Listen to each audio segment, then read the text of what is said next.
What's going on, guys? Styx here with the Token Minorities, bringing you the team builder for week 5 of season 6 of the CPC. And this week we are up against Hiker Toad and his Boston Boldores. And before I get into the team, just a reminder that if you like this video or found it helpful, please leave a like, drop a comment, click that subscribe button. It helps us out a ton. And let's do more cool stuff for you guys. And if you have not done so already, please feel free to check out the TTM Discord. Here at TTM, we are a collaborative channel, so there is more than just draft format content. There is also TCG and occasional other stuff whenever Maddie decides to put a video out. And our Discord reflects that very much so, where we have channels for TCG, draft format, and Smogon. So please feel free to check that out if you have not done so. But yeah, anyway, on to the team. Like I said, we are up against Hiker Toad and his Boston Boldores, and he has a team of Mew, Hydreigon, Lycanroc, Dusk, Rotom Wash, Registeel, Azumarill, Hariyama, Talonflame, Stunfisk, and Mega Venusaur, with Talonflame and Lycanroc being his Z-Mons. And the first thing I'm thinking looking at his team is that he has, well, first of all, he has some really fat stuff. Like, his fat is going to be very difficult to break. And also, he has Mons. He has a couple Mons that are insanely versatile. Well, particularly the Mew, which is, I believe, literally the versatile Pokemon, if I remember my Pokedex entries correctly. But then there's also Hydreigon, who can run Scarf sets, it can run Spec sets, Life Orb, it can run a bulky set. Basically, his first two Mons on his team, it's nearly impossible to predict what they're going to be if you have somebody who's creative, and Hiker is a very good player, just on a little bit of a slump this year. But I mean, it happens to all of us. Every one of us has a bad couple weeks, and also he's had some unfortunate luck along the way as well. So yeah, Mew and Hydreigon are going to be very difficult to take on. Also, his fat is very, very difficult to break with the Rotom Wash, the Registeel, the Stunfisk, and the Mega Venusaur. Stunfisk is one of those Mons that, like, you pick up as kind of a last pick for niche situations. Well, unfortunately, my team is one of those niche situations where Stunfisk does amazingly. I mean, my team really doesn't have a whole lot for Stunfisk, as Mega Pidgeot and Tapu Koko, and even Gengar to a certain extent, and my Alolan Raichu, I forgot about that one as well, are all pretty hard-walled by Stunfisk. I mean, Raichu, granted, does get Surf for it, but Stunfisk still, a Spidef Stunfisk would live that and be able to retaliate with Earthquake. So basically, in addition to Stunfisk, Mega Venusaur and Mew are all very difficult to take on, and then Rotom Wash is just Rotom Wash. You guys know what that does.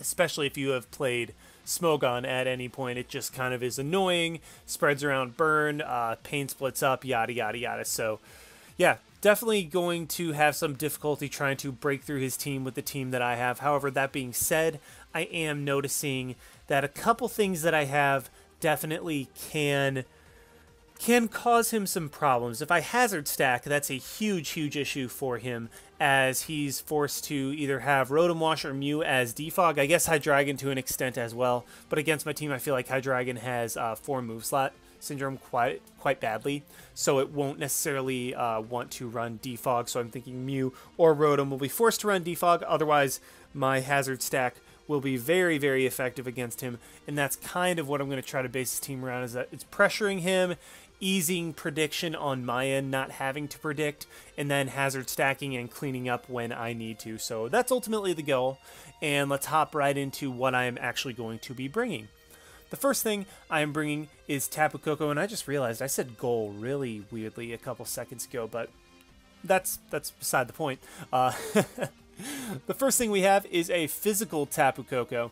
Now, I decided to go with a physical one. Initially, it was special with U-turn, but the more I looked into this Tapu Koko, the more I realized that he has stuff to just basically stop special Tapu Koko in its tracks, mainly Stunfisk and the Venusaur, which special Tapu Koko really cannot do a whole lot to. And so I was like, okay, well, First thing, I initially have U-Turn. Let's throw on Brave Bird for the Mega Venusaur. Okay, well, now that I have U-Turn and Brave Bird, let's change Dazzling Gleam to Nature's Madness because I want a more spammable early game fairy option. And, well, I mean, now that I have U-Turn, Brave Bird, and Nature's Madness, Thunderbolt is not necessary. Wild Charge hits harder against certain mons, so I'll just go with Wild Charge instead. So basically, it started off as a Tapu Koko, as a special Tapu Koko with U-Turn, and then slowly just morphed into a completely physical Tapu Koko, which actually does very, very well against his team. My whole plan with this Tapu Koko is basically just to lure in the Stunfisk or the Mega Venusaur, basically whatever defensive mon he's trying to use to check my Tapu Koko, and then exploit it with either Gengar or Necrozma, but I'll get to those guys in a little bit. And then the rest of Tapu Koko's set is just something that can cover the rest of his team. Wild Charge can allow me to live a hit from things like Talonflame and Lycanroc Dusk, and then Oko them in return, so that while they can set up with a Swords Dance, they cannot sweep through me. Tapu Koko is very good at revenge killing that way. And then Nature's Madness into Brave Bird allows me to KO Mega Venusaur on the switch. If it is specially defensive, not defensive. Defensive can live, but Nature's Madness into a Brave Bird from a specially defensive Mega Venusaur will get KO'd by my Tapu Koko. The speed is just enough speed to outspeed Talonflame, max attack, and then through the rest of the HP. Very, very straightforward set on Tapu Koko for this game. Next up, we have my Ferrothorn with Akaberry, Spikes, Leech Seed, Protect, and Power Whip. This Ferrothorn is really meant as more of an annoyance and spike stacker to him than anything. I'm not really counting on Ferrothorn being able to, like, wall mons, take out mons, that type of thing, but I am counting on it being, at the very least, annoying to him, and if he doesn't carry HP Fire on mons like Stunfisk or Mega Venusaur, then Ferrothorn will be able to just get up some free spikes and really, really pressure his team. Leech Seed is just nice and spammable. Again, Mega Venusaur is a pretty much 100% switch into Ferrothorn, so I really don't have anything that I can do to directly punish Mega Venusaur switching in on my Ferrothorn in Ferrothorn's moveset, so that's ultimately why I decided that I wanted to have spikes on my Ferrothorn, because at the very least that's a way to pseudo-punish the Mega Venu coming in, won't directly punish it, but at the same time still punishes his team and really, really pressures him. Additionally, Ferrothorn is great for things like Lycanroc Dusk and Azumarill, also Hydreigon, so maybe I can, if Hydreigon's locked into anything that's not Flamethrower, I can get up Leech Seeds, just be a general nuisance to his team, that type of thing. So, and that's ultimately what I'm going for with this Ferrothorn set, is just Leech Seed up, get Residual, and Spike up. I'm going for Power Whip over Gyro Ball because Rotom is the most likely, well, I guess Mew could be as well, but Rotom or Mew will be the most likely defogger on his team. And yes, both of them could carry Will-O-Wisp, and I'm more likely to Leech Seed them up than anything. But Power Whip does hit Rotom Wash super effectively, in addition to hitting Azumarill and Lycanroc super effectively to try to deter them from trying to set up on my Ferrothorn. And also it can hit Stunfisk super effectively. Basically, Power Whip just covers his team in more ways than I would be able to with Gyro Ball, and in more effective ways. Yeah, Gyro Ball will be able to hit things like Hydreigon harder, Mega Venu harder, but things like Stunfisk I want out of the way for my Koko. Azumarill and Lycanroc can both set up on me. Rotom can get rid of my hazards. Just it hits those important mons harder than Gyro Ball would. The investment is enough special defense in order to avoid the 2-hit KO from Timid Specs Hydreigon's Dark Pulse after Rocks. So basically, I have no switch-ins to Hydreigon, plain and simple. I just have to scout out its set as best I can, and then deal with it from there. So yeah, the Ferrothorn is just kind of a one other way of helping me try to scout out, can the Hydreigon switch up moves? How much damage does it go for, or does it get off if it is locked into something? Just try to figure out what the Hydreigon set is, and then I can go from there. Next up, we have something that has the potential to win me the game in Substitute Pain Split, Focus Blast, Shadow Ball, Gengar. Now, Gengar, I want 6 moves on it. Actually, truth be told, I want 7. I want Shadow Ball, Substitute, Pain Split, and Focus Blast, obviously, because I mean those are the 4 moves I have, but I also want Disable, I also want Will-O-Wisp, and I also want Dazzling Gleam, just to be able to cover his team most effectively. And I went between a Sub-Split and a Sub-Disable set for a long time, just because it would allow me to potentially set up on Mew, wear that thing down, potentially set up on Venusaur, wear that thing down as well. But I decided that the Life Orb Shadow Ball against his team was way too good to pass up. And then if I'm going to run Life Orb, I have to run Pain Split because I'm wearing myself down. And then if I run Disable, I have to run Black Sludge so I can have some sort of recovery. And then I decided that the immediate power of a Life Orb would outweigh the potential devastation of Disable. So that's ultimately what I went with. And really, this actually allows me to beat a Mega Venusaur 1v1 if it does not have Earthquake. So basically just pigeonhole the crap out of Mega Venu, force it to have Synthesis, because I mean that's what it's going to have. It's going to have Synthesis to be able to recover. It's going to have Poison to be able to hit my Tapu Koko super effectively. More than likely going to have Grass, because otherwise you're a Mega Venusaur that is walled by Swampert, and nobody likes a Mega Venusaur that is walled by Swampert. And then you have to have Earthquake to take on my Gengar, or you have to have HP Fire in order to take on my Ferrothorn, or Ferrothorn will just wall you. So, I mean, if he runs Earthquake, then cool, I'll be able to scout that out with Substitute. Otherwise, well, if he does have Earthquake and I scout that out, able to go into Ferrothorn and get up a bunch of spikes for absolutely free, which I am definitely okay with. And then also there's the Curse Body shenanigans that could go along with that as well. Basically, this just eases the prediction like I talked about. I can sub up on something that does not threaten me, and then whatever he tries to go into to revenge, I can take on with the rest of my set. The EV's just enough speed to outspeed Hydreigon, max special attack, because duh. 72 HP EVs for a Life Orb number, so I'm only taking 27 instead of 28 damage.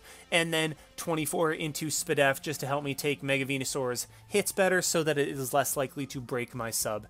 Next up, we have another Mon that I think can, quite frankly, just win. If he brings Stunfisk, then Necrozma, in my opinion, is going to do an insane amount of work in this game. With the leftovers, Calm Mind, Photon Geyser, Signal Beam, and Substitute, it can come in on defensive Mega Venusaur or Stunfisk, set up on them, and proceed to decimate his team. Yes, this does not have any way to hit Registeel, but Registeel is abused by enough Mons on my team, and also I think that Registeel is pressured enough to run certain moves that it might not necessarily have Seismic Toss. It still definitely could, but I would think that it would probably want like Ice Punch, Iron Head, Earthquake, Toxic, Stealth Rock, just a lot of other moves to where Seismic Toss might not necessarily come. But yeah, the set, I mean, just straight up Substitute Calm Mind so that I can set up on potential Toxics or Leech Seeds from Stunfisk or Mega Venusaur. And then, yeah, Photon Geyser Signal Beam covers his team well. Photon Geyser destroys his team, and then Signal Beam covers the Hydreigon and the Mew, both of whom are very, very annoying for my team. So if I can just trade Necrozma for either one of those, I will take that.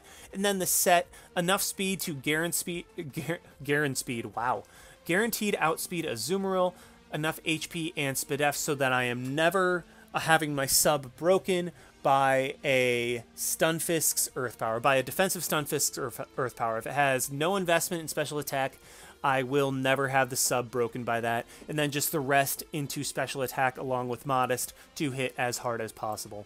Next up, we have a specially defensive Swampert, again, another way of trying to take on the Hydreigon with leftovers, Stealth Rock, Toxic, and Scald. Stealth Rock, obviously, Toxic, just a nice spammable move against the most likely switch-ins, such as Mew, Hydreigon, or Rotom Wash. Then again, Mega Venu can come in on me, but I can just try to Scald that and then take advantage of Mega Venu with either my Necrozma or my Gengar.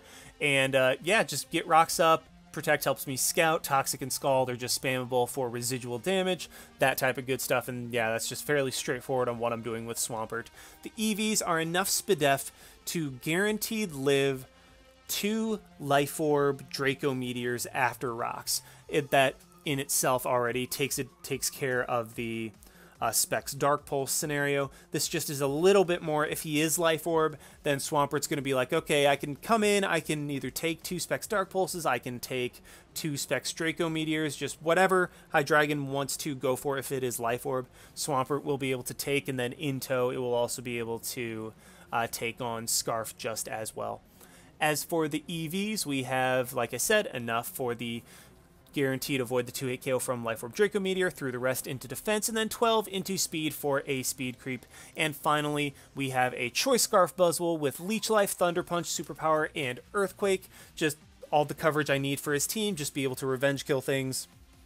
And then also take hits, like this thing can revenge kill Lycanroc Dusk. It can take a hit from a +6 Azumarill and revenge kill that, which is very, very, very important for me. Otherwise, Azumarill can potentially destroy me if I'm not able to get enough damage off on it. And then just kind of a nice cleaner against his team with all the coverage I would need. The speed is to speed creep. Okay, so first of all, it does outspeed Lycanroc guaranteed, but then it also speed creeps Talonflame, potentially trying to speed creep my Koko, speed creeping the Lycanroc. So it hits 354. My Koko, if he's just trying to go based off of what he thinks I would try to hit from there, or the Mega Pidge, not the Koko, the Mega Pidge trying to speed creep the Lycanroc. So my Mega Pidge would hit 351, he would hit 352 or 353, and then this Buzzwole would hit 354 in order to outspeed that. So that's what the speed creep is for on there. And then just max attack Adamant to hit as hard as possible, and then 88 HP just because Buzzwole is fat and want to take hits a little better. So yeah, that's the team. Hope you guys will join me on Wednesday. Thank you so much for watching. Like, comment, subscribe, all that good stuff. And this is Styx signing out. Why not? See you guys.